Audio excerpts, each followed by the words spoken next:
des satellites.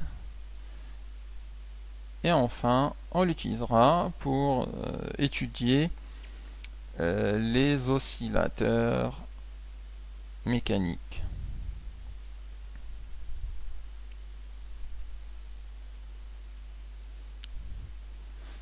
Donc le mouvement d'un ressort, d'un solide accroché à un ressort.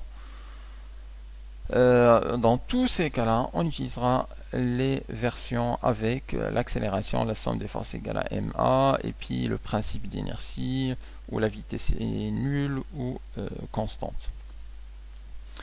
Alors, quand est-ce qu'on utilisera celui-là alors? Parce que là, ça regroupe pas mal de choses. Donc là, on a 10% des exercices, principalement des exercices de choc, des exercices dits de choc. On aura des billes de billard par exemple,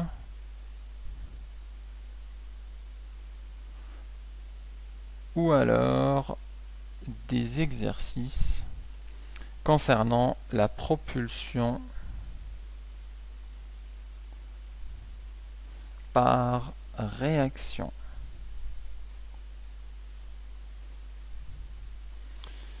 C'est le cas le plus célèbre, donc c'est le cas de fusée plus ces gaz éjectés, ou le cas où j'en parlais avec Laura, Canoë et Pierre. Alors, pour un peu éclaircir cette partie-là, notamment avec la quantité de mouvement P, on fera un exemple rapide sur ce phénomène de propulsion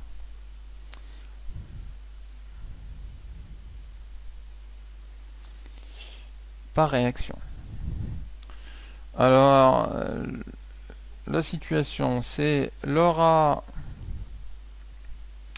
est à la plage.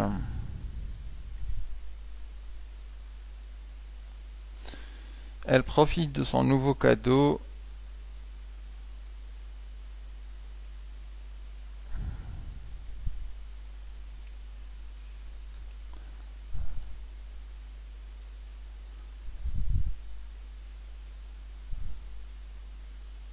Canoë.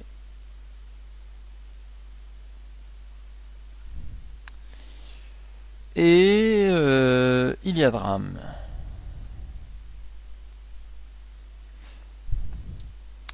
Elle perd sa pagaie.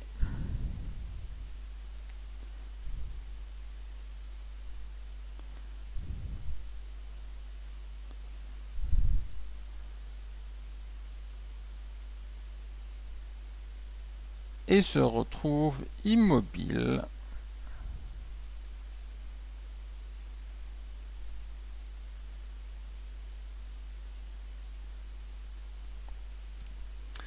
À 50 mètres de la plage.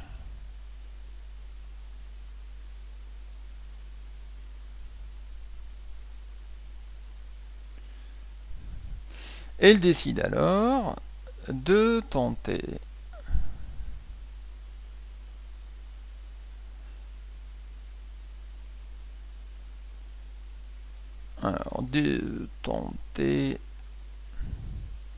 la propulsion par réaction.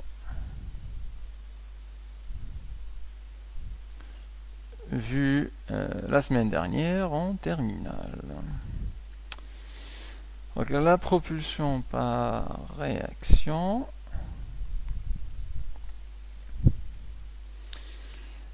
Et pour cela, alors elle met dans son sac à dos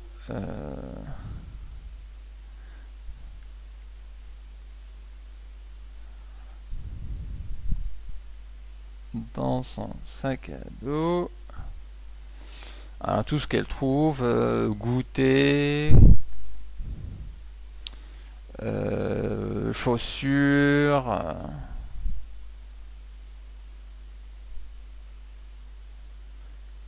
etc. de façon à ce qu'il ait le maximum de masse, qui soit le plus lourd possible. Alors, elle met dans son sac à dos tout ça. La masse et le jette à l'eau.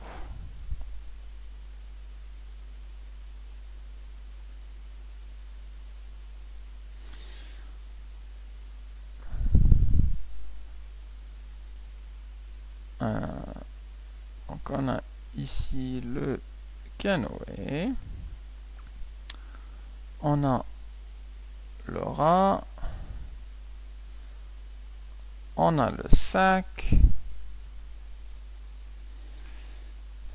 Alors la masse du sac, elle est autour de, on va dire 3 kg.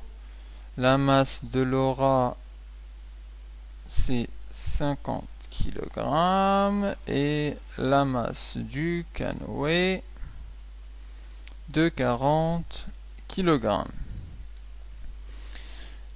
Elle jette donc le sac avec une vitesse du sac de 3 mètres par seconde. Donc elle va le jeter dans ce sens-là avec le vecteur vitesse Vs. On néglige les frottements et on nous demande en première question de trouver le vecteur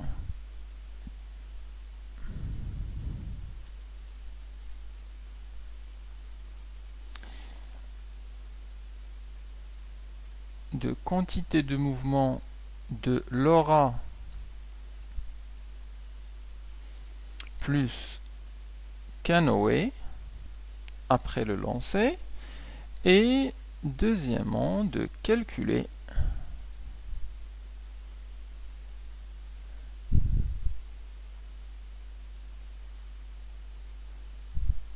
la vitesse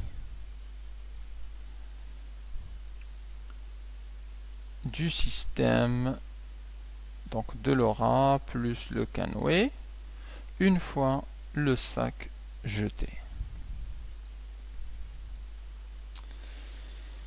Alors commençons par l'étude de ce système. Ce système-là, donc constitué des 3 parties, on va le dire ici, le système.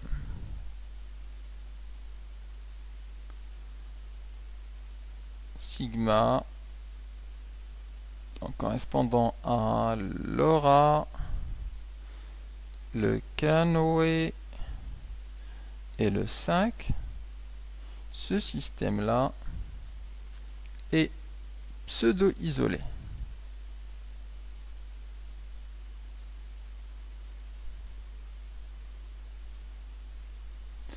Pourquoi il est pseudo-isolé? Eh bien parce que les forces appliquées, on a parlé tout à l'heure, c'est le poids, c'est la force R de réaction, eh bien se compensent et leur somme est nulle. Donc, puisqu'il est pseudo-isolé, ici P plus R égale à vecteur nul. Donc sa quantité de mouvement est conservée.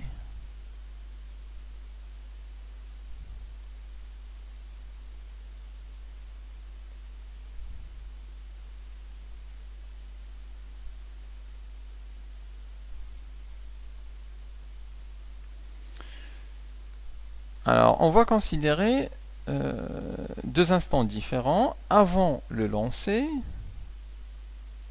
et après le lancer du sac.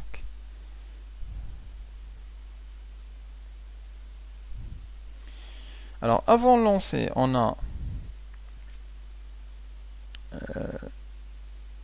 la quantité de mouvement P de l'ensemble, on va l'appeler P sigma avant, c'est égal. Le système est composé de 3 sous-systèmes, LoRa, canoë et sac. Donc ça va nous donner la quantité de mouvement P, L avant pour LoRa, P, C pour le canoë avant et P, S pour le sac avant. On peut les traduire en vitesse et masse. Pour le premier, c'est la masse de LoRa fois la vitesse de LoRa avant, plus la masse du canoë fois le vecteur vitesse du canoë avant, plus la masse du sac fois le vecteur vitesse du sac avant. Or, on peut remarquer que avant le lancer, le système est immobile, donc les vitesses des trois, LoRa, le sac et le canoë, c'est égal à 0. Et donc en particulier, le vecteur vitesse sera égal à un vecteur nul. On va le dire ici. Or, LoRa, le sac et le canoë sont immobiles.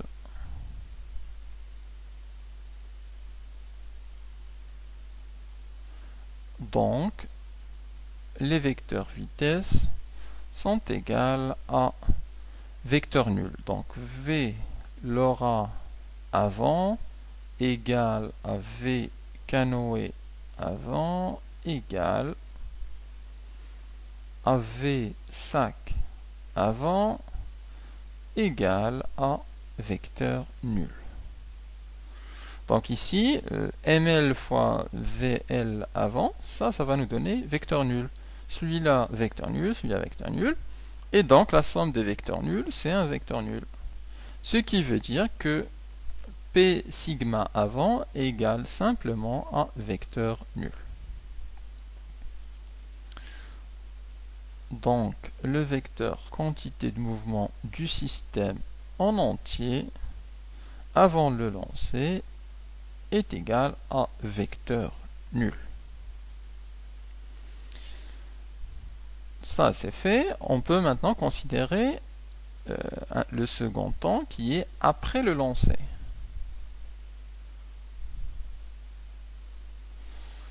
Donc après le lancer,